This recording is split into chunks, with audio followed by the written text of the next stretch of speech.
which really kind of brought up the rant for this video, was the Dymo label printer. So my label printer, after moving, it finally died. This thing has given me about 7 years of loyal service. I'm happy that my little label printer that I bought used has given me 7 years of loyal service, and I need to buy a new one. Now, the Dymo 450 doesn't exist anymore. I use this for printing customer labels. So I needed a Dymo 550 because the 450 is not made anymore. So I'm checking it out on the site, and I see that it only has 3.5 stars. This thing used to have like 5 stars. I'm very curious why the rating is so low. So I scroll down here, and it says total cost of ownership for this is unrealistically expensive because of the proprietary labels. Apparently, you are not able to buy your own labels with this printer. It will only work with Dymo labels. So what they have introduced, their innovation, is something called paper DRM. I can only use their model paper with this printer. I can't use my paper.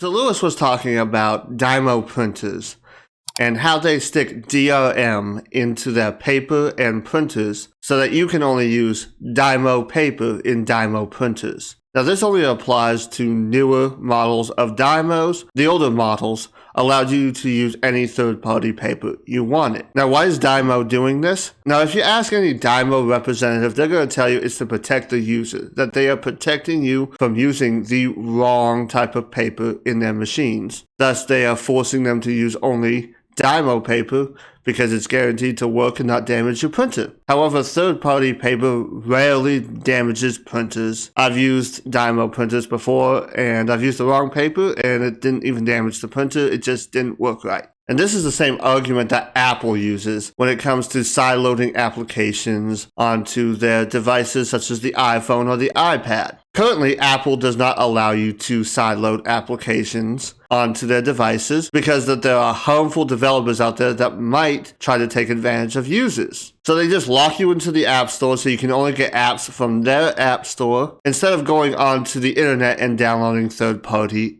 software for these devices. The only reason why a proprietor will do this is to lock you into their ecosystem so that you can only get applications or paper and supplies from them so they can continue to make money from you. In Apple's sense, they want that commission from selling an app. And in Dymo's case, they want to continue selling you paper so that they can exploit you for more money. Now, not all companies are like this. Apparently, Rollo printers do not have DRM in them. So if you want something that respects your freedom, Rollo will probably be your next choice. And Android devices have always allowed you to sideload applications instead of getting them from the Play Store. Or you can also get them from an alternative store like the Amazon store. Now, in the response to the company saying they are doing it to protect the user, my answer would be there are other ways that you can protect the user from themselves as far as damaging their equipment. One way is to put a disclaimer in the documentation stating that they recommend that you only use their own paper. However, they still leave it up to the user to decide. And if they got sued because somebody damaged their printer in some way by using the wrong paper, all they would have to do is go and point to their documentation and said, hey, we told them to use this paper. They didn't, so we're not responsible. So that's the thing about freedom. It's a double-edged sword. It allows you as the user to make the decision for yourself. However, if you make the wrong choice, it is on you and not on the manufacturer or developer.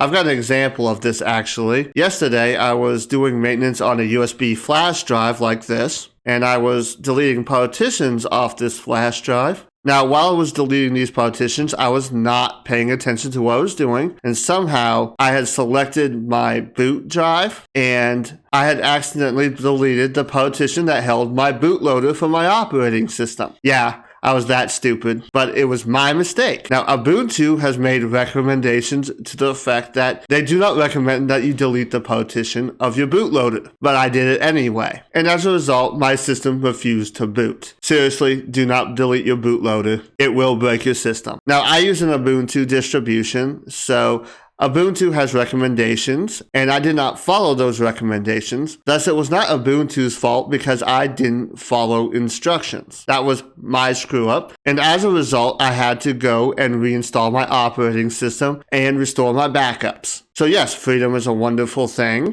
It allows you to choose what to do with your system or your equipment. However, it puts more of a burden on you because you have to do your own research before you do something. Now, I personally like the ability to do what I want to. So I won't be buying a Dymo printer if I ever need one. I'll be buying from a company that allows me to make the choice instead of the proprietor making the choice for me. And I think all companies should allow you to make the choice for your hardware and your equipment rather than them locking you into their own ecosystem. And that's all I have to say for you today, and I will see you in the next video. Take care.